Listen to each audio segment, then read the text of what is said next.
Hi guys, so I'm gonna talk about my favorite books of 2023. I have 10 books to talk about. I didn't want to limit how many books I was gonna talk about, but I really didn't have that many, which makes me kind of sad because I read so far 105 books this year, and I feel like I didn't really have that many favorites. I have on Goodreads, I have a shelf for my favorite books, and I have more books on there. But I was looking through some of the books and I'm like, I really love that book, but I don't even think about it that often. And I feel like if I were to describe the plot and stuff and talk about what the book's about, I might even struggle because I just don't remember that well. So that made me kind of sad.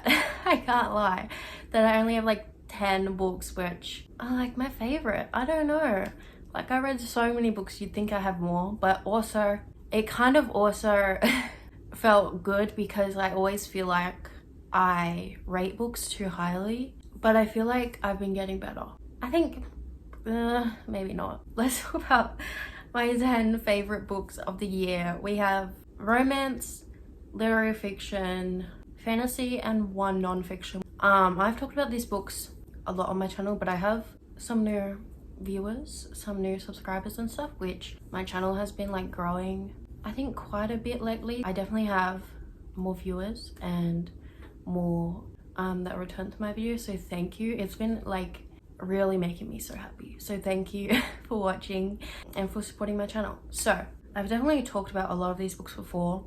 8 of them have been featured in a reading vlog, and I've talked about some of them halfway through. I'm really struggling to speak right now. Okay, I've talked about some of them halfway through the year being my favorites, but we're just gonna go over them again. There are some new ones. This is my recap of 2023, my favorite books of the year, the books I think about all the time that I love.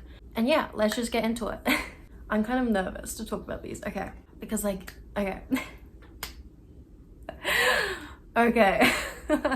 The first book, these aren't in any particular order.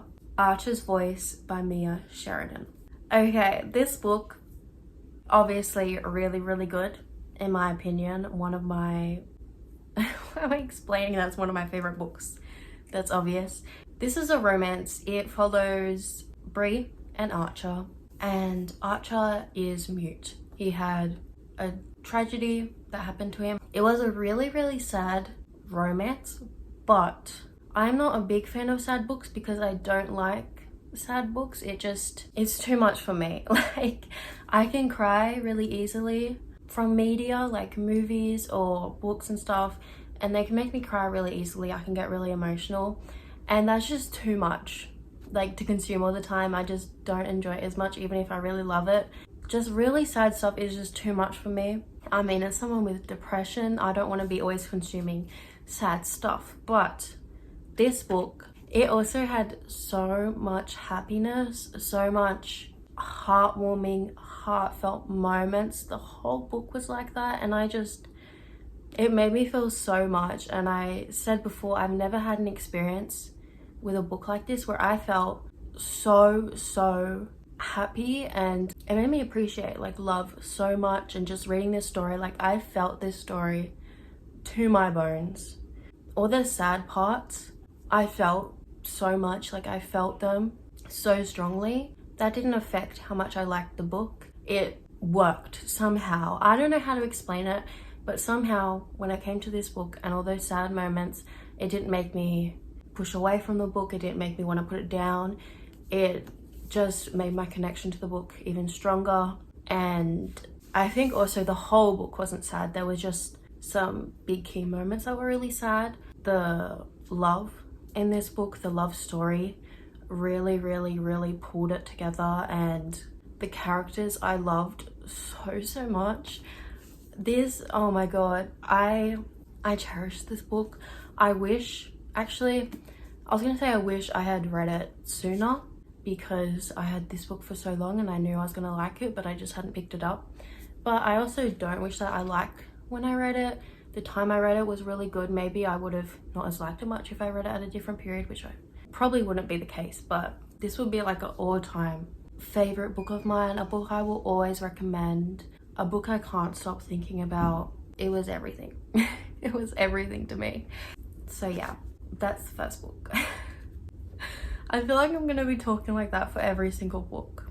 So next, I'm gonna talk about these two books together because they kind of go hand in hand. So we have Always Only You by Chloe Leese, which is the second book in the Bergman Brothers series. And then we have If Only You by Chloe Leese, which is the 6th book in that series. This is a like interconnected standalone series, so you don't have to read them in order, and I didn't. These are both romances as well. In Always Only You, we have our main character Frankie is neurodivergent and she has arthritis, and this is a hockey romance. Our main character Ren is a hockey player. He is a cinnamon roll character. Frankie is more grumpy, and this dynamic, this book, this everything was so good. It was such a sweet story, and it like had my heart the whole time I was reading it. Ren, I adore. I love him so much. Frankie, I love as well. Her character, she had such a strong character, and reading about a relationship where one person is autistic was so nice to read about, because I feel like I know there's not enough representation for people that are neurodivergent, for people with disabilities. I really appreciated a story like this. I myself am not autistic, so I can't say if it was really good representation. From my understanding and from reviews and people that are autistic that have read this book, I can see a lot of people say this is such a good book for representing what it's actually like to have autism, the struggles you face, and how it looks for different people. There is always misconstrued ideas and information and everything about autistic people.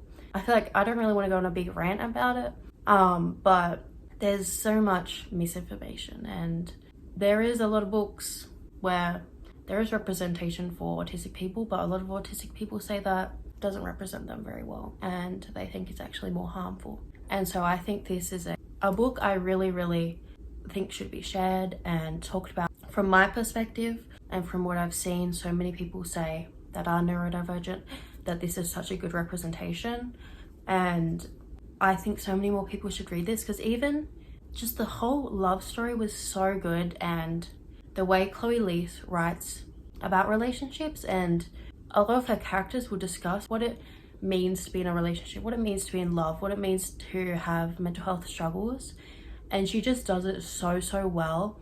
And she doesn't do it in like a really over the top way. It's just the characters communicate so well. They talk about love and everything. Just, I love how she does it. I hope I did a good job of expressing how I feel about this and how I feel about its representation. If I said anything out of place or incorrectly, please let me know, because I want to educate myself and make sure I'm talking about it well, and I'm, obviously. And then If Only You is, like I said, the 6th book in the series, and we follow Ziggy, who is Ren's sister, and Sebastian, who plays hockey with Ren on his team. And this is kind of the opposite dynamic. Ziggy is good girl. I know that felt weird saying that. I think she's the younger sibling. Maybe she's not. Everyone looks at her as like still a child. Everyone perceives her as still a child, even when she's in like her mid-20s, and she feels like people don't take her seriously. Everyone views her as this perfect girl, whereas Sebastian is not that, and he has messed up a lot in his life. He's made very bad decisions. He's hurt a lot of people, and so their dynamic was really interesting to read about, and I really liked that. You see that Sebastian doesn't get away with what he's done. Accountability is taken. I like how Chloe Leese discussed it, and Ziggy does have autism and Sebastian has celiac disease. They are fake friends. They're trying to make each other's image look better, and along the way they fall in love. And oh, I forgot to say, in this one it's a workplace romance, so they work together. Ziggy is like the social media manager for the team, and so they work together. But in this book it's fake friends. Ziggy also is like a soccer player, I forgot to say that.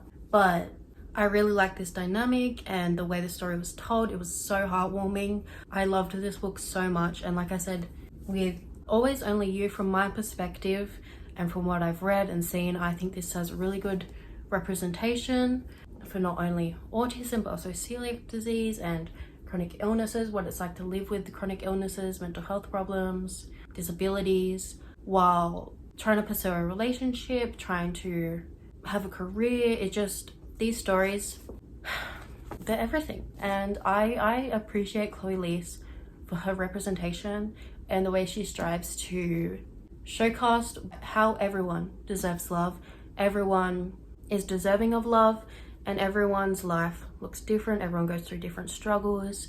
And yeah, I feel like I've said enough. I've gone on way too long, but yeah, these two books, my favorites, some of my favorite books ever. Okay, this next book I've probably talked about so many times. You're probably sick of me talking about this book. We have, let's see, can you guys guess what book I'm gonna talk about? If you watch my videos, maybe guess in the comments if you want to. What, oh, you just saw. Anyways, Love Theoretically by Ali Hazelwood. This book.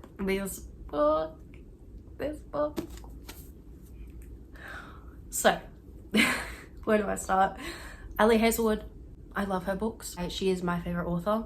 She is my favorite author. Not one of, she is my favorite author. Before I even read this book, she was already my favorite author. I had so much faith in her. I was like, I am gonna love her next book. Like, I just know I am. And I couldn't have been more right. I love this book so much. I think about it all the time.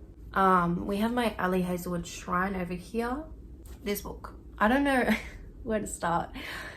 Oh my god. So this is another woman and STEM book by her. The female main character in this book, Elsie, has diabetes. This is kind of like a rivals to lovers kind of book. It's a very confusing dynamic to explain, and I feel like it's more fun if you find out while reading it instead of already knowing. But their dynamic, oh my god, Jack, this man is perfect. Like, everything he does and the way, like, he shows his love so much. Not just telling how much he loves Elsie, he shows it so much, and I love that in romance books. I love when they show how much they love and appreciate and care for the other person, and he shows his love. Oh my god, the way he loves her and appreciates her and cares for her and the things he does for her, it's just, it's everything. Like, I want this so much. Anyways, yeah, this story. Also, Elsie's character I loved so much. She was a very relatable character and she was so cute. She was so funny, and I love Ali Hazelwood's characters, and they're also very funny. I think maybe some of her jokes are a bit cheesy or corny, but I find it funny how like corny or cheesy they can be. So she has me laughing out loud, and I just think her books are my cup of tea. They really do something for me. I love them. I love this book. This book is a holy grail to me. It is my magnum opus. I don't know what that means, but we'll pretend I do. The next book. I'm really hungry, guys. Should I eat? Maybe I should eat and then we can keep talking, because I'm like so hungry and my stomach just grumbled. Okay, I'm gonna eat. Okay.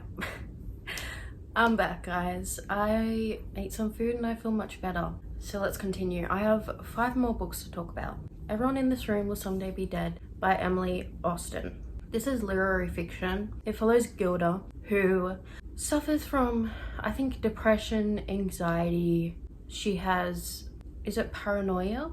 But overall, she suffers from a lot of mental health issues, and you see that taking over her life and how much it's impacting her life. In this book, she accidentally gets a job as a receptionist at a Catholic church, while her herself is atheist and lesbian. So it's very ironic, I guess you could say. And in this book, there's so much that goes wrong.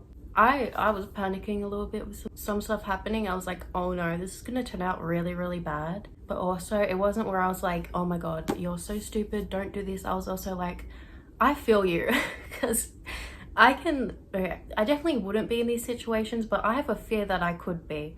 And I've definitely dreamt about being in these situations, and the things that happened aren't realistic, but I'm like, I could see that happening, and I'm scared of that happening. Like, stuff that I think about here and there, and I get very like worried about, like being charged for murdering someone that I didn't murder, like something very outlandish like that. But stuff I'm like, oh my god, like that could happen if, like, you know. And I've definitely had dreams where stuff like that happens. It's like a nightmare, and I'm like, oh my god, it is terrifying. Anyways, moving on. I think this book really explores mental health issues really well, and what it's actually like to live with mental health issues and problems, and the mindset you have, the things you do. Your everyday life is impacted, and I think this discussed that so well. And I think a lot of books, I'm not going to name any books because I know some people really like some of those books, but there are some books that I just don't think discuss it very well, and in my opinion, I think can make people who struggle with mental health issues feel worse. And sometimes they're like, oh, there's an easy way out. Not an easy way out, but like it could be fixed if you just exercise and open your window and let the light in. When, yeah, that could help, but it's just a very, well, not harmful way to think about it, but it's not encouraging, it's unmotivating, and it's invalidating.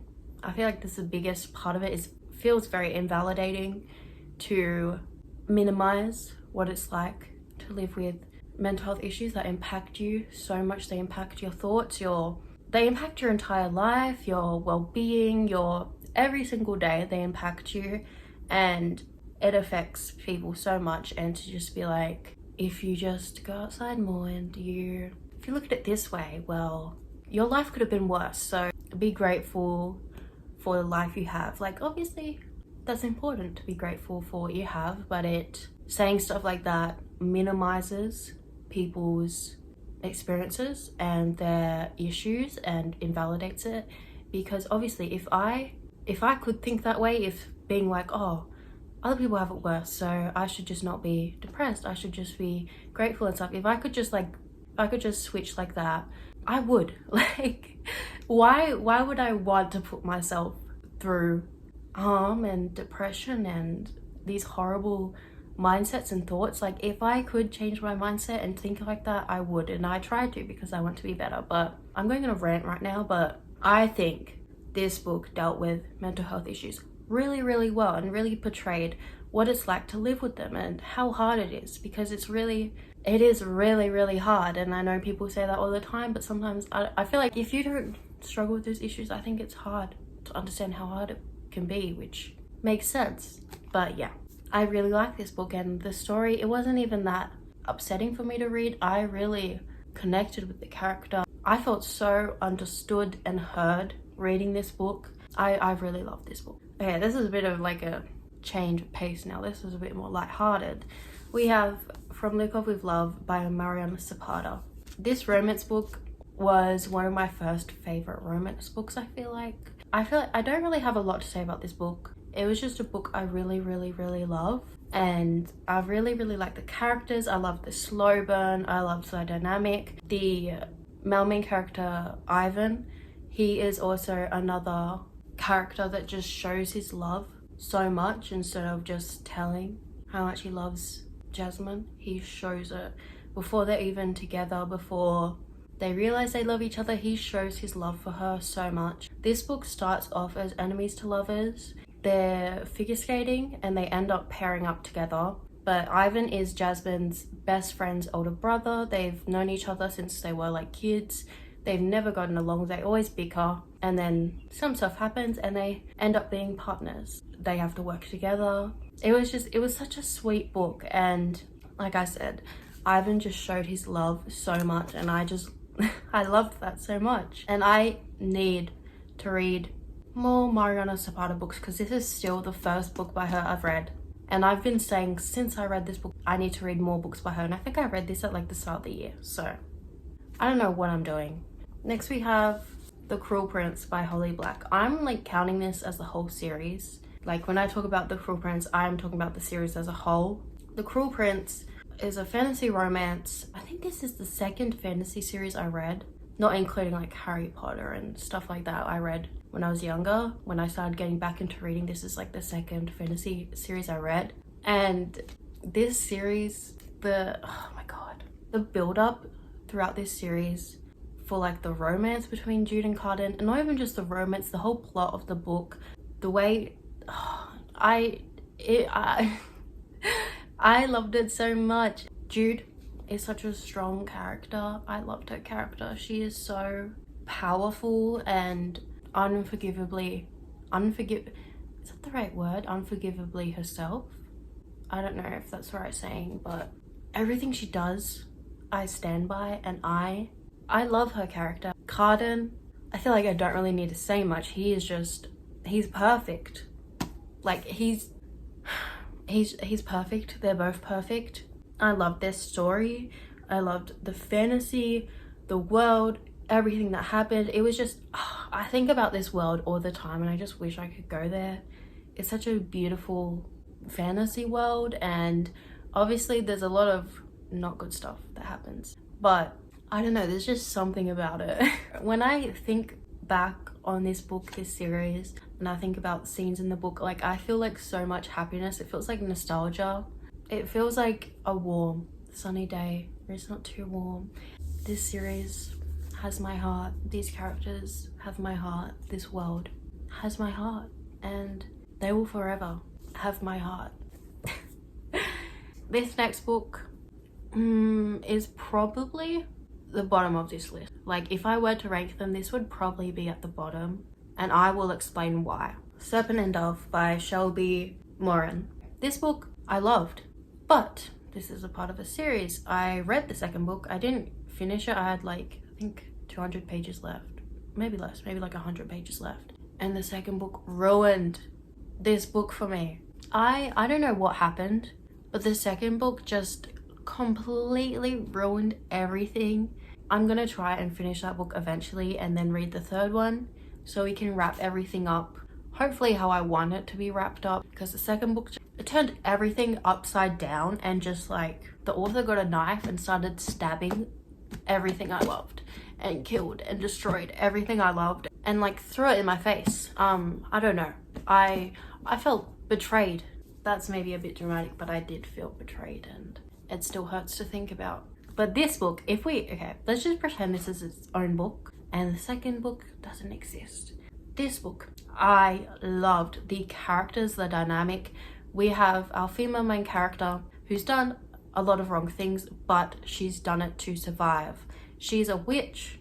Why am I talking like this? She's a witch, and the male main character is a witch hunter, and he's a cinnamon roll male main character, which I'm learning that's like one of my favorite tropes. The cinnamon roll guys are just, they're so good.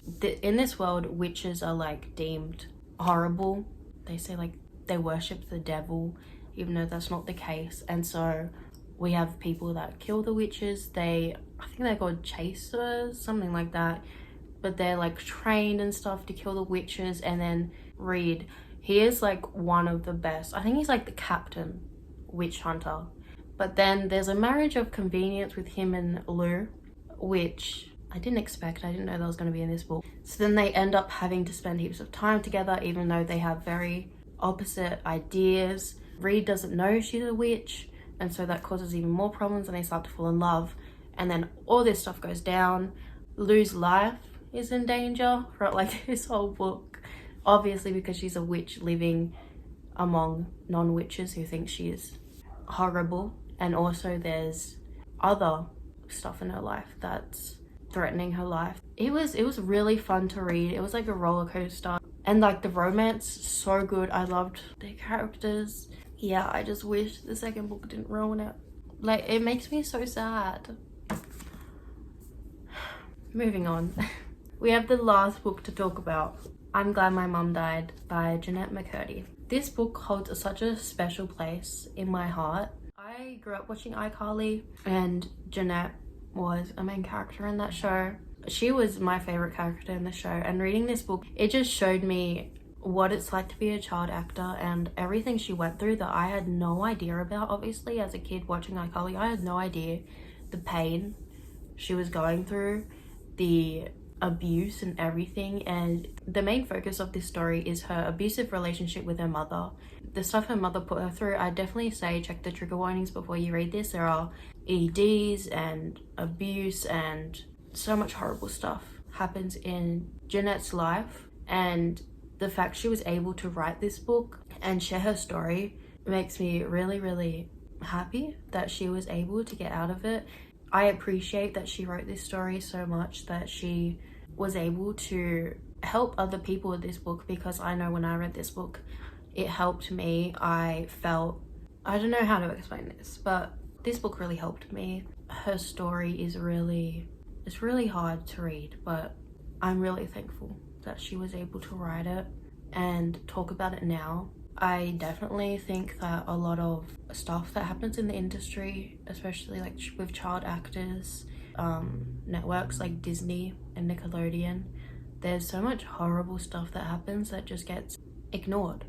There's so many horrible stories that still come out. I love Alexa Nicholas. She shares people's stories, her own story on YouTube. I think her YouTube is Eat Predators. I love her channel and all the advocacy she does, because she was in Zoe 101 and she has been through so much as well, and so I think it's important to learn about it, because there's so many stories that just get overlooked, and I didn't even know about all that stuff, all the stuff I do now when I read this book, and now I'm just like learning so much more that happened.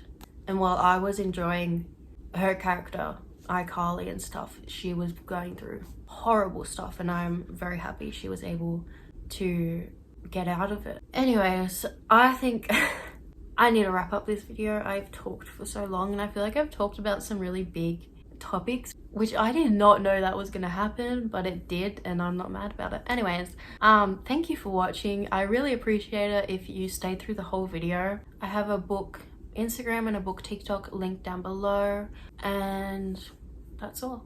Thank you for watching. Bye.